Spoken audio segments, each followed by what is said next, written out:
Welcome to Ask Dr. Change. I'm Dr. Linda Ackerman Anderson. I'm happy to have you join me today to explore how to seriously uplevel your leadership and consulting to transformational changes, all through conscious change leadership. Welcome. This is a really special episode for Ask Dr. Change. I have asked several younger change leadership consultants to participate in this panel to share with us what they think the future of the change leadership field is. Special things that you have learned, special things that advice that you have.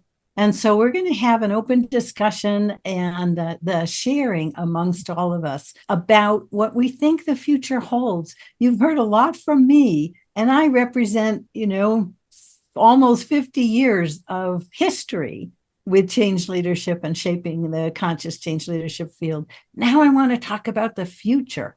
And so it may or may not align with anything that we've talked about before, likely will. So I'm very excited to introduce you to our panel today. I'd like to introduce you to Leslie Ellis, who is the CEO of Meaningful Change Consulting, and very experienced in transformational change, consulting, coaching, and supporting leaders, especially new leaders, to be successful at transformational change. Tell us a little bit more about yourself and your background.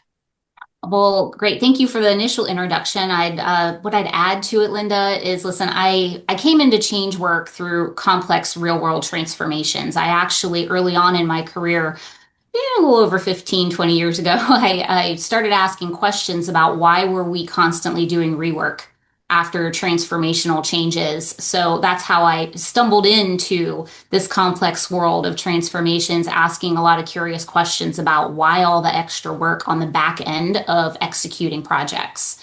Now, I primarily work with executives and leadership teams that are navigating enterprise level changes, culture shifts, moments where the change maybe is already at risk, and coming in and doing resets. So I do a lot of that change work where it's already messy, maybe political, maybe emotionally charged as it is. And so what's really distinctive about the work that I focus on is that change is really a strategic discipline, and there is work up front to be done in order to ensure the success of any transformation before we transition it to implementation and execution. Beautiful, Leslie. Thank you. And having experienced your experience in doing all of that, for sure you walk your talk. Thank you. Also, Rima DB. And Rima is a strategic change leader with experience, over a decade of experience across healthcare, financial services, tech, transit, and retail. Rima, tell us a little bit more about yourself and how you came to be in this field. Thanks, Linda. So I also had a unique way into the change leadership space. I actually started my career off in the human resources space, more on an organizational development project type of role, supporting the HR team and different leaders across the organization.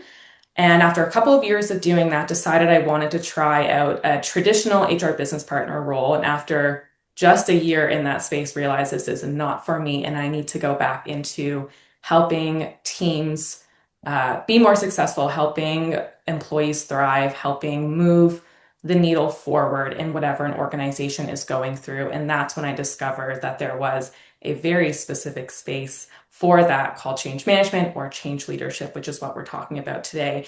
And that is when I first started in the change space as a consultant at a management consulting firm here in Toronto.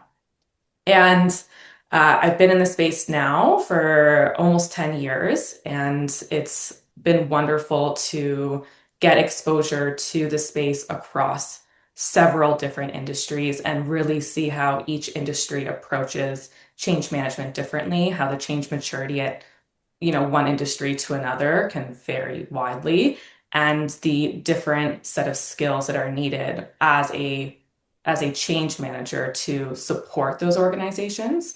And recognizing that when you are entering an organization is very key, just to ensure that the work you're signing up for is aligned with what you want to be doing, given that massive shift from industry to industry. So for me, I am really passionate about making sure that the appropriate change efforts are done before you start a change effort, a transformation, and recognizing how critical that is to ensuring the success of whatever change an organization is about to embark on, regardless of how small or large it might be. I have seen way too many fail, unfortunately, because of the more reactive change management versus the proactive strategic efforts that are required for success. Beautiful, beautiful, Rima. Thank you. And then Nisi. Nisi is a transformational strategist, a speaker, and the founder of the Growth Hut. So, Nisi, tell us a little bit more about yourself. Thank you, Linda. I've worked in transformation for just over 15 years, but I entered via the operational management route in financial services. And I had quite a unique first experience in the sense that there's an organization here in the UK called the Financial Ombudsman Service. It's our regulator. And I joined at a time when they were transitioning from paper to e-file. And as an operations manager, you wore three hats. So you were the manager, looking after day-to-day routine. You were the project manager with a portfolio of projects to transition. And you were the change manager because you had to make sure that people could exist as they are and they could go on a transition journey. So firsthand, I saw the impact of great plans, poor plans, great transition support, poor transition support. And it's an experience that I'm really proud to have had. And so I was in that role for a while, but then I decided to focus in on the change piece. And the reason for that is, by and large, organizations, what I've found, they understand time, budget, and scope. Those are concrete black and white things that you can kind of hang your hat on. But in terms of personal transitions, and actually as a leader, how does how you show up impact and influence the system that you are trying to transform? And that's the work that I do with the Growth Hut now. So I'm very much focused on using social media strategically for people in the transformation space to build brands that speak for themselves before they get in the room, so that you're not having that political tussle when you're trying to advise and encourage and shape the agenda. But also I work closely with business owners and founders, so consultants like ourselves, so that, again, we are positioning ourselves in a way that is transforming the way the industry, and I mean the industry as in corporates, transformation specialists like us aren't just for big corporates. There are various other spaces that we can fit into and transform the way that we work. So my main goal is actually, how do we make workplaces that are truly transformative, where people can thrive? And it's my belief that as transformation specialists, we've got a big role to play in that. Beautiful, beautiful. How this is going to go is I'm going to call on each of you to share your thoughts about really three different perspectives on the future of the field. And to start with, I'd like to start with asking Leslie, if you want to begin, with what you see as essential now and the future for successfully supporting transformational change in our clients. Yeah, thank you. And thank you for the wonderful introduction, Linda. Grateful to be here. And so this is a great question, in my opinion, because what I really think is critical and essential is there's alignment work and there's the need to set the change up for greater success up front before we start jumping into execution. And they're not nice to haves, right? They're actually essential to doing the work and getting the outcomes that we want from the change, not just putting or installing in the change that's being talked about. A lot of times leaders are pushing for execution before they actually have true clarity on their outcomes, the trade-offs, the implications, the process that's going to be used. So there's a lot of work there to set things up for success that are very often skipped over. The other thing I would call out as essential is, in transformational change, culture work is not separate, right? It is actually, think of culture like it's the system that's going to determine how you're going to deliver the transformation, whether you're going to do it in the current culture or whether you're going to actually initiate new culture with the transformation, and how we're going to navigate that system as we move forward. And so we can't ignore it. It's essential. Otherwise, the transformation just becomes that mechanical, we're going to try to execute something and hope that it works instead of actual meaningful change that can be successful in achieving the outcomes. Beautiful. Thank you, Leslie. Nisi, how about your response there? So a big thing for me is knowing who you are and how you contribute to the system. And I'm talking systems thinking. So looking at the patterns, looking at the organization's policies, processes, the culture, the trigger points, the friction points, and understanding as a leader, how am I contributing to that system? Because it's one thing to have a strategy and to say that this is the change that we're going to implement, but you could have leader A and leader B implementing the same thing and having completely different results because them as an individual, how they trigger the system is completely different. But a lot of organizations don't look at that, and that's left to chance. So if you've got a leader who's had great kind of leadership development, who's extremely self-aware, maybe they're more equipped to navigate change effectively. But you might have leader B who's just kind of been thrown into a leadership position, has been making their way through, doing the very best that they can. So I must say that nobody sets out to do a terrible job at transitioning people. Nobody sets out to do that. But sometimes people are just not equipped. So having that awareness of how do I contribute to the system? And most importantly, it's how do I contribute online and offline? 20 years ago, organizations existed in bubbles. You know, if you worked in, I'm trying to think of Nike in the US, you would go to your office, nobody would know what happens there. Now you've got all these websites, Glassdoor, LinkedIn, everybody's talking about what's going on in everybody else's office.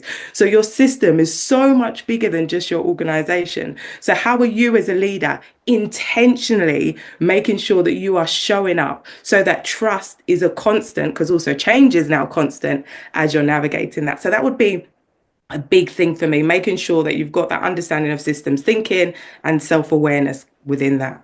Beautiful, beautiful. In many ways, you've cut across all of our questions today. The future of the field, leadership, and consultants. So we'll dive deep into some of those as well. Rima, how about your response? What do you see as necessary for leaders to be successful, for organizations to be successful at transformational change going forward? Yeah, I think leaders need to be more receptive to having the tough conversations. The most successful transformation and change leaders that I have worked with and worked for have not been afraid to push back and ask the tough questions. I often see our roles as change leaders as being disruptors, as being analytical, as being a people person.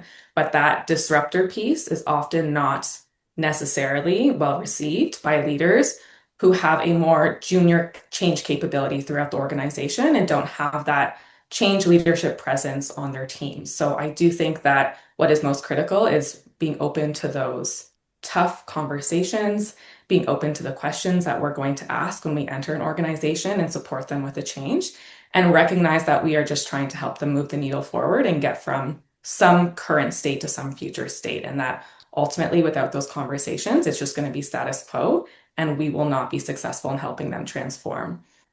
In my experience, most recently, I would say that I've noticed a shift since the pandemic. Also, as we see the dynamic changing from being more in the employee favor to the employer favor with the market, that leadership teams are not as willing to have these conversations. And as a result, their change efforts are not as successful. They are less willing to listen to us as the experts when we are advising them on the work that needs to be done, whether it's as simple as, you can't make a decision in silo. You need to think about the impact and making sure that it's actually going to be bought in by your end users. Otherwise, you're wasting your time and your money. Very powerful. Leslie, Nisi, comments on what we all have shared so far? I do have a comment. I just love to build on what Rima just shared because I think that she called it out beautifully around the uncomfortable conversations that tend to need to happen around transformation. I mean, heck, I'm even dealing with one as we speak, right? And helping leaders trying to get in a room in order to deliver on that. Another aspect that gets added on or layered onto that I'd want to call out is sometimes the culture also does not support them having those difficult conversations. And so, it also can have an overlay on it might be individual capability or willingness to have the uncomfortable conversations, but a lot of times there's something in the macro or micro culture of the organization that either supports or detracts from the willingness or the ability to feel like they can have those. And so, I think she stated it beautifully, and I just wanted to overlay that culture has an impact there too. Beautiful, beautiful. Nisi, adding? Yeah, it's so culture for me is a really interesting one because I've seen it in a number of organizations where culture is even treated as a project. To us here, that sounds absurd, but for many organizations, it's okay, let's kick off our culture program. Whereas we all know actually culture is an everyday it's something that you cultivate. It's not something that you manage via a project and a timeline. And actually, I think a lot of organizations need to develop a culture of having difficult conversations because, again, change is a constant. And we're in a time now when trust is so fragile and distrust is the default. So if you're operating in an environment where distrust is the default, your culture is challenged. And one of those big gaps is the fact that actually everyone knows we can't have difficult conversations. What then happens is every change is scrutinized and every change is not taken seriously because we know the things that actually matter aren't the things that are being looked at. And it's a vicious cycle, a self-fulfilling prophecy. It then makes it harder to implement more change, more distrust, and so on. So I think this point about difficult conversations is really, really key and actually can be blown out or made really small depending on context. Yeah, beautiful. I want to ask each of you, how do you propose going about making of difficult conversations, the having of difficult conversations, an absolute requirement of success? How do you position it? How do you raise awareness that this is going to be a part of the process and we need to step into it? So this is some of the work that I do, and actually difficult conversations. So if we just step back for a minute and look at that terminology, for some people it will rub them the wrong way, right? It sets them on edge, just the difficult conversation. It hints at it being hard, maybe win, lose, us v them. And a lot of work that I do with leadership teams and business founders is actually what's the words that we're using. So actually, if we strip that back and said, one of the values that we're going to have on this project is making sure that we are going to focus on what matters. Right? That's another way of framing difficult conversation. No matter what happens, we're going to focus on what matters and we're not going to hide away from what might be challenging. That frames it more as actually we can come to a place where it's a win-win. We have the skills to do this because also sometimes difficult hints at this is something we're not going to be able to do. We're setting ourselves to engage with something that's going to be tough and we might fail. So that for me is some of the work that I do and getting leadership teams to surface what's some of the language that we use, what are some of the mental models that we have that are holding back and have put us in the culture that we're currently experiencing that the culture might be good but actually to make us go better and to go further. So that's kind of one of the ways that I work to just look at language and patterns and look at how language sometimes can be a blocker to the types of behaviors that we would Beautiful. love. Beautiful. Thank you. Well I'd love said. to add to Yes. that because I Yes. think, Nisi, that was just so well stated about the language and really personal awareness, right, of how you're going about having these conversations. Linda, I would add to it that it's just designing it into the process, right? And for lack of a hard term, right, using a hard term here, contract it. Right? Actually, up front with the original sponsors, you do recognize there are going to be some tough conversations in this, right? We're going to have some difficult discussions. How are we going to handle that together?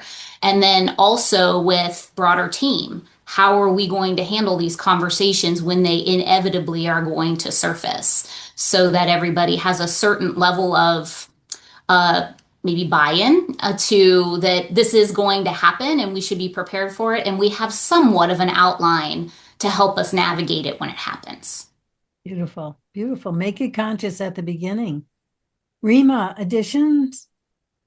Loved what Nisi and Leslie said, and I completely agree. I think it's just a big part of it is also around expectation setting. So obviously ideal if the culture is set up for those conversations, if it is not foreign to leaders that you are having difficult, tough conversations with them. But if the culture isn't there, I think it's very important that you set the stage, set the expectations of what's to come so they aren't surprised as you are, initiating some of these conversations and the dialogue with them, and it's taking them off guard. And then the language piece, I think, is really important. I've worked on project teams where it is very diverse, and being here in Toronto, I'll say not as culturally the norm for a corporate project team in Toronto. And myself, as a Canadian who has only worked in Toronto, having to adjust how I work with the leadership team when the majority of them are not from Toronto. Most of their experience is from different countries, and understanding how to communicate most effectively to A, set the stage for the tough conversations that are about to happen, and then B, while I'm having those conversations. And then at the same time, not being afraid to recognize that there will be a bit of a shock factor if they're not used to it. So if the leaders that I'm having tough conversations with are not used to someone maybe being as direct with them. I think Toronto culturally sometimes is very American in that sense, where you can be a lot more direct in the corporate culture. Other countries, that's not well received.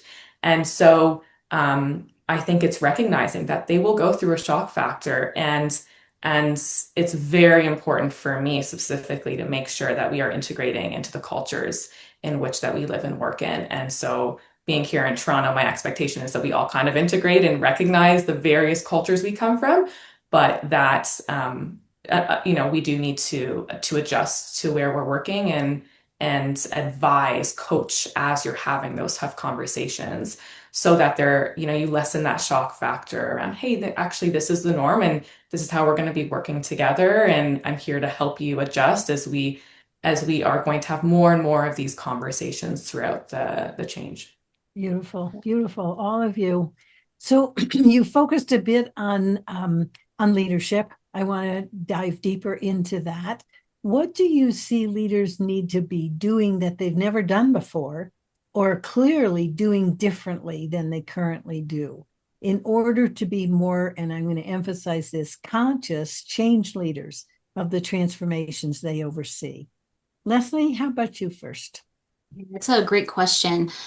When I think about conscious change leadership, right, there's obviously an intentionality about the process and what we're doing that needs to be added here. But one of the things that I think a lot of change leaders don't necessarily ask first that they might need to is, what are they going to need to change in order for this to be successful? Not outside of themselves, but within themselves and their own mindsets and behaviors. How are they going to need to change how they lead to ensure its success? Are they going to have to decide things differently than they might have in the past? Are they going to have to communicate differently?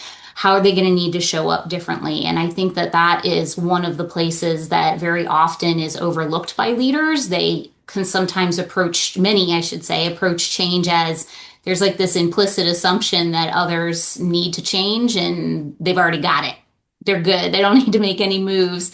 And that's usually not the case. There's learning and shifting that happens across everyone involved in a transformational change based in my experience.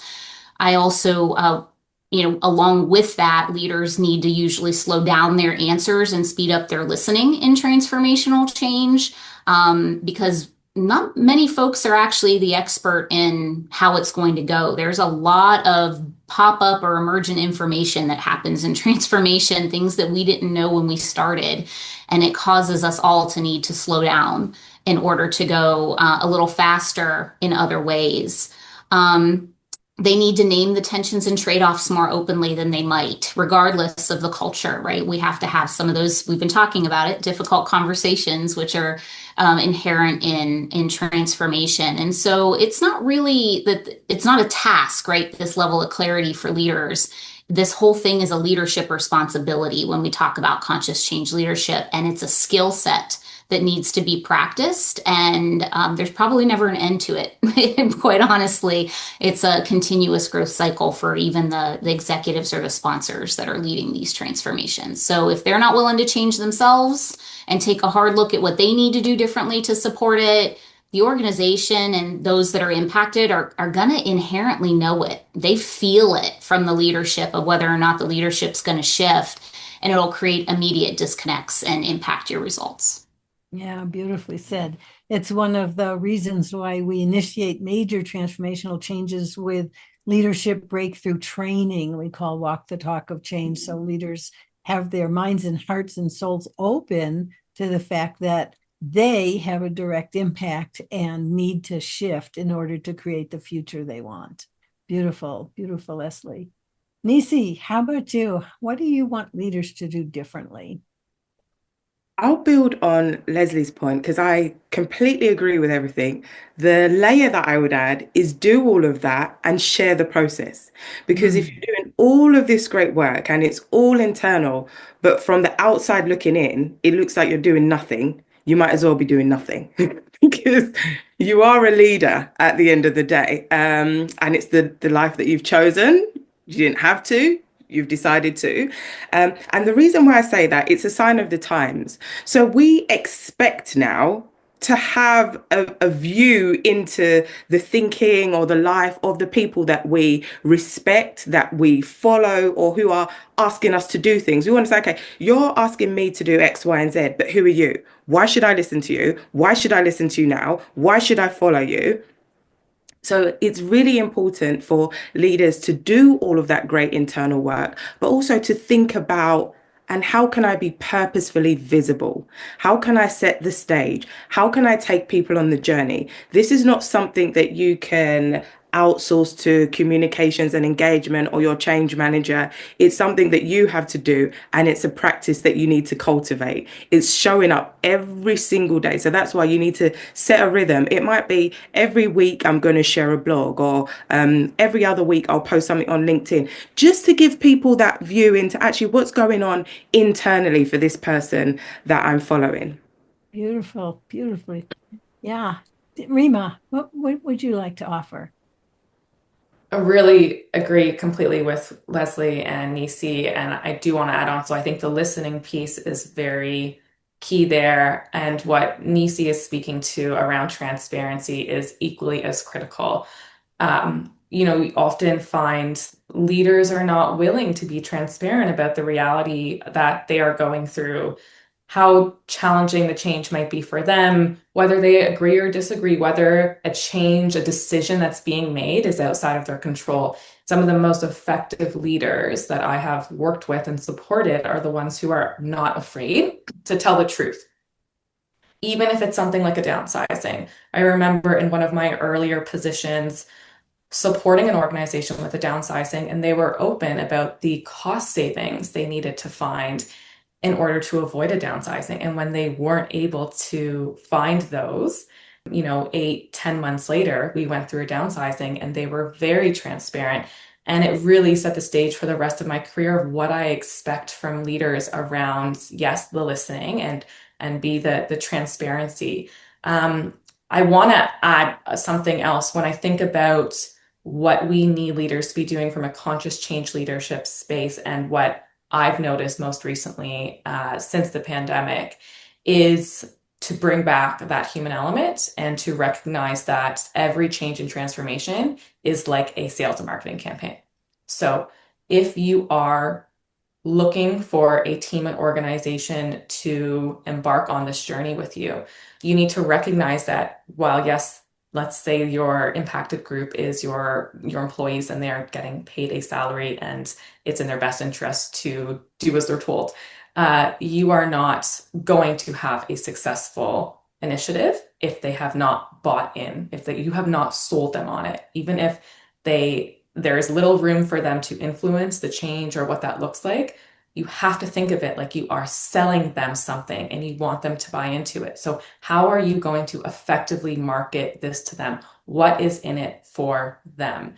A great example of how poorly this has been done, or of what I've noticed in the field over the past few years, is the return to office. And so I know different cities and countries are approaching this differently, but you really got to bring them along early in this journey and make it seem like what is in it for them, and recognize that by not selling that forward, by not treating it as a sales and marketing campaign, you are going to hurt your culture, right? So by not listening, as Leslie was speaking to, you're going to impact your culture. So if you already don't have a strong culture, not a good sign. That's going to impact your ability to be successful in every other area of your business, let alone just this change. So for me, that is very key. Every transformation, treat it like you are selling something, marketing something to your impacted group. Powerful, very powerful. Comments, Leslie, Nisi? Any additional comments on this? Ladies, I think we did a great job on that one. Sitting here like, wow, we really covered the gamut. I'd love to do an add-on with Rima really quick. It's for anybody listening, if there is any fear of engaging your folks, your stakeholders earlier to help you think through the challenges, the issues, how well it's going to be received in that campaign, I would just want to allay some fears, right? The most folks are very, very happy that they are engaged early on in a process. They will thank you 9 times out of 10 and say, wow, you'll hear things like, wow, nobody's ever engaged us like this to talk about something so early. And they don't have false expectations generally. They're just excited to be able to give that feedback. Beautiful. Yeah, great. Nisi, anything further? Yep, the only thing that I would add is I've noticed, depending on the culture, and I'm talking culture here in terms of like global cultures, some people will hear sell the change and it'll immediately set them on edge, like, oh my God, my job is not to sell. Why would I?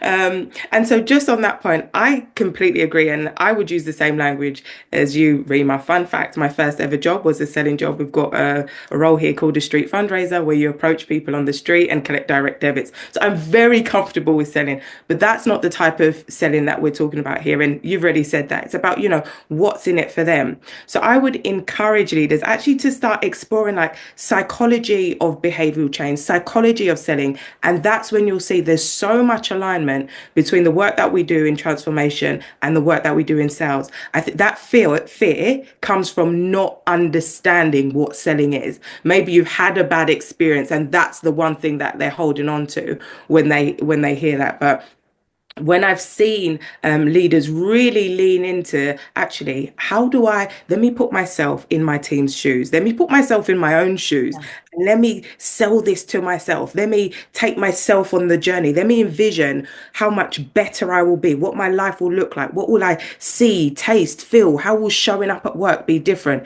It's a completely different engagement in transformation and the best kind. It's getting better at storytelling, essentially, and an absolute skill that any leader worth their salt going forward needs. Beautiful storytelling. Underline that. Wonderful. Thank you. So I want to also ask a number, you all have touched into this. What advice do you have for change consultants to help have much greater impact on sustainable results all the way through the change process? What would you have consultants be doing now or doing differently in the future? Leslie? I have all kinds of thoughts on this one. So I guess foundationally, I see our role as strategic change consultants or conscious change leaders supporting other conscious change leaders to help them set the process up for success, right? So all the things we've been talking about in this podcast so far are all those things and more. And our role isn't just to help leaders move faster. Right? They want the change done well and they want the results. We do have to hold a line that there's certain foundational work that needs to be done in order to move faster on the implementation and execution side. We have an opportunity is in our field to be more explicit about what is required to set change up for success and help sponsors, leaders, and organizations better understand it and why it will help them. Even sometimes they take a leap of faith with you when they still don't quite buy in, but they're always very happy that they took the time to do that when they do buy in and give you that little leap of faith. Changes move faster when you don't have all the rework. When you skip the foundational work, and you go right to just executing with a, comms plan and a little bit of engagement towards the go live of whatever it is that you're implementing, whenever you're putting it in, a lot of times you end up with a lot of rework to try to gain adoption and buy-in on the back end. But if we had a solid foundation, there's a significantly less of that in getting your results after the implementation. The other thing I would call out, Linda, that I have a note about is, I hear a lot when I talk to other change practitioners and even some leaders of, well, what tools do you have? What templates are you going to provide? And I have to kind of smirk internally every time I hear that, because the ability to create tools and templates and provide them is not the issue. It's not also going to create the certainty that you want, that you're doing the change well.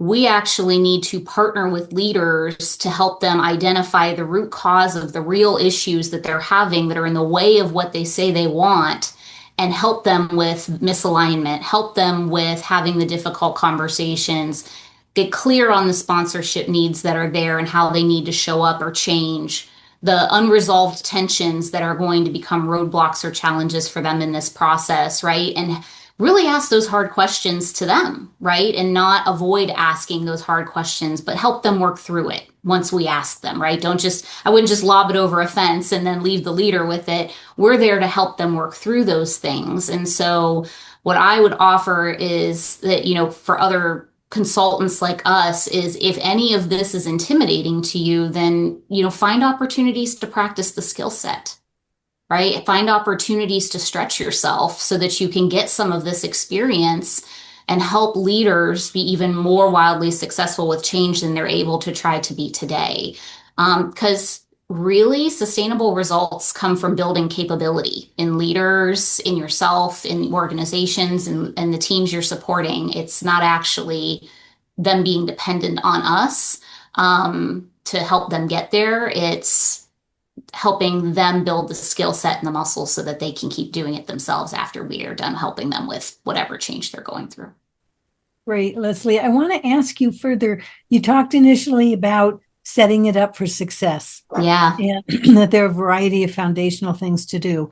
Name a few for us. Like, what is the actual work that happens before jumping into the design of a solution? What happens upstream to set it up for success? Yeah, absolutely. Well, I mean, there's some of it can also feel like to some practitioners, oh, this lives in the program management world, but it really needs to be integrated. There's the whole startup of the project or the program that's going to support it. There's ensuring that your sponsors understand their role and have the capability to do it. So we spoke to that a little bit ago about, even the breakthrough program that Being First offers with leaders to help them get that. What do I need to change in order to ensure success with transformation off the platform? There's creating a change strategy. And many, many, many of us hop right to, I'm going to go create a change plan. Well, what's the plan going to be based on? What kind of agreements or decisions have been made that are going to allow you to develop that plan in a way that that plan is going to be successful? Again, plan speaks to implementation, right? That action execution oriented culture that tends to live in the corporate spaces.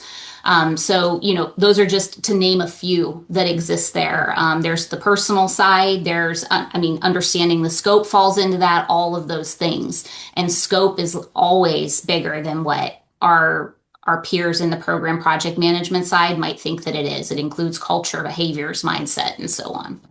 Beautiful. Excellent. Thank you for that. Sure. Rima, how about what advice you would offer to consultants? Yes, I'm going to provide a bit more not practical, but advice that someone might want to hear if they are currently transitioning into the change space from another field, maybe learning and development, maybe HR. I've just noticed a shift of several folks who are more junior in the change space, just starting out from other fields that are similar or complementary, but not core change. And so when you are looking for your next role, if you are looking for a core change leadership, change management role, really assess the industry. and their level of maturity as an industry. Some industries are further along than others. If we were to take the tech industry, they are doing, a lot of product adoption, which might be different from strategic change leadership at different in different industries. And then, of course, each organization is going to have a different structure of how change is embedded within their organization. So some may have change leaders embedded within their leadership team. Some may not. I have been on teams where I am the sole change management practitioner and possibly part of a broader transformation team, but they couldn't define change leadership, change management. They wouldn't know about the work that Leslie mentioned around, the difference between a change strategy and a change plan and some of the pieces and elements of those. So really assess if that is right for you, if you need to be part of a bigger change team where you will have more opportunity to influence. So I would really give that advice. I know there are so many folks who are navigating into the change space from other fields, so please do keep that in mind. And then I would say, just to add on to what Leslie said, the change capability piece is very key. And so you might be brought in to help with one change, one transformation initiative, but ultimately you want to assess what is the organization, the leadership team's interest in building a broader change capability and increasing their change maturity so that, if you are continuing on with that organization and helping with additional changes, the organization becomes more successful over time.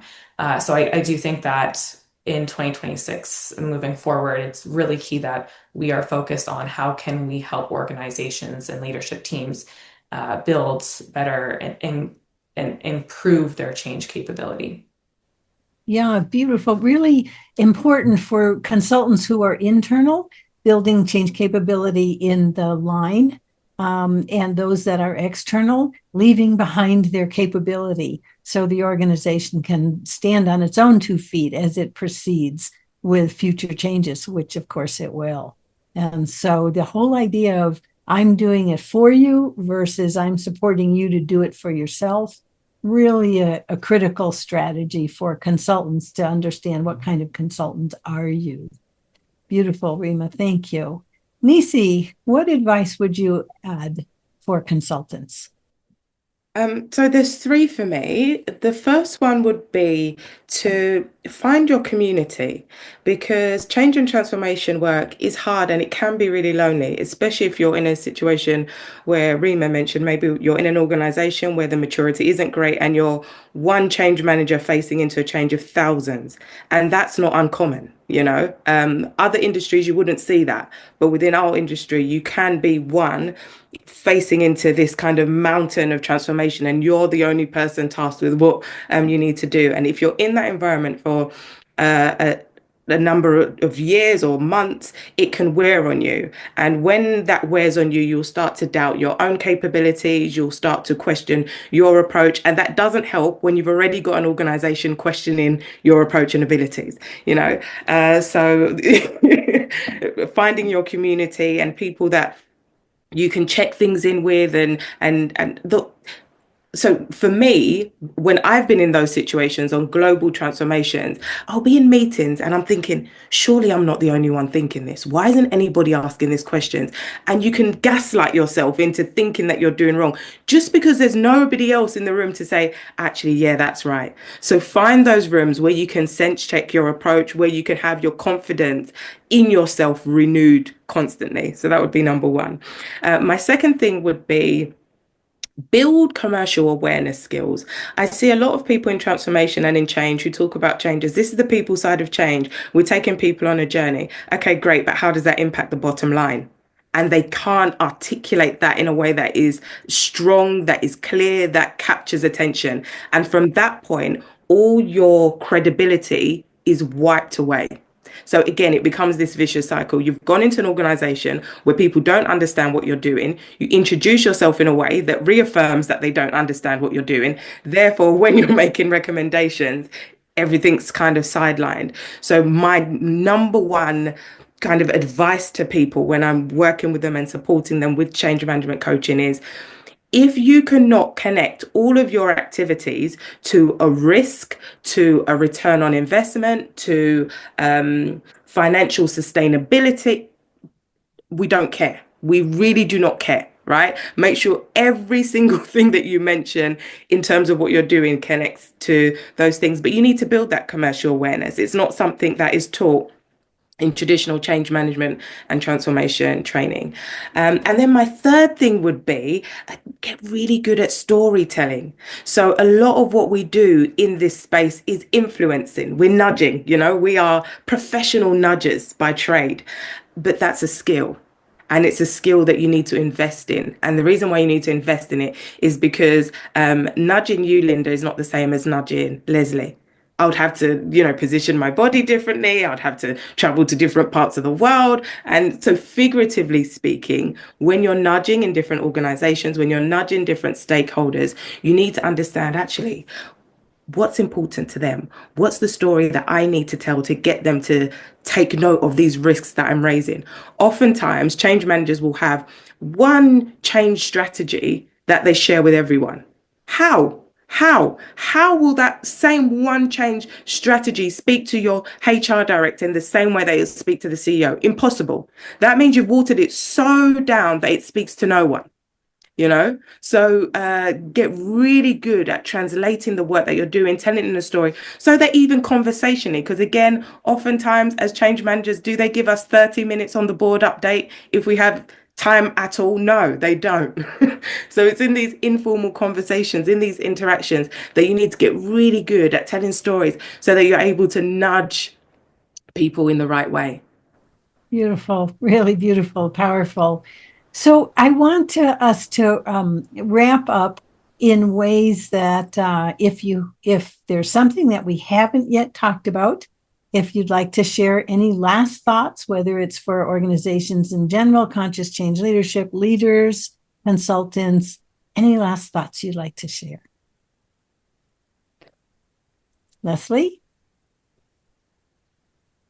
The only thing that really comes to mind for me, Linda, is just advising, especially those in internal or external consulting to support change, or whether they're senior leaders supporting change, or even middle management leaders trying to lead or support a change, is asking yourself and this is some of what Anisi was saying, is can you track and can you ask yourself the question of, is this activity going to raise the probability of success in helping us get what we want with this? Right? If we're able to bounce up against that and ask ourselves, what is necessary here? What is needed? Is this needed in order to raise the probability of success in what we say we want our outcomes are?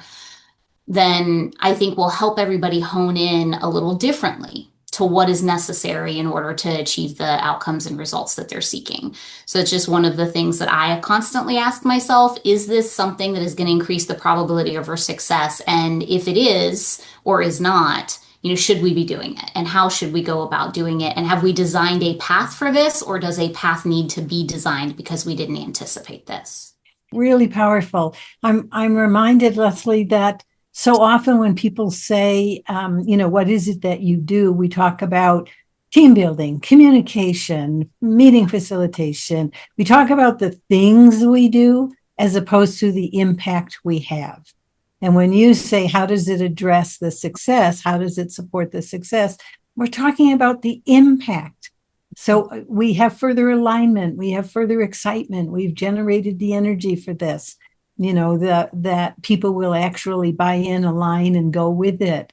Those are impact statements. So moving from the services you provide to the impact of those services, that's what leaders want to hear. So beautiful opening to that, Leslie. Thank you. Thank you. Nisi, Rima, last thoughts you want to share?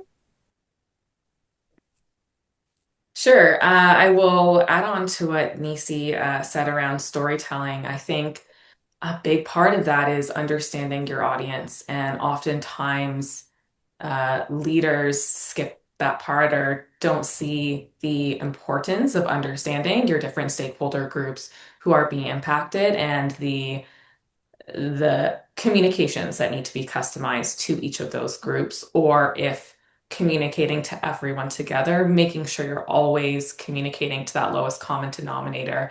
Having worked across several industries and being responsible for diving deep into the technical in many of my roles, I'm often having to create that simplification myself when it ultimately should have already been done for most cases prior to entering the organization. And so it's having that culture around making sure that you are constantly communicating and tailoring communications to your different audience groups in every aspect of the work you're doing, not just because you're going through a big transformation and change.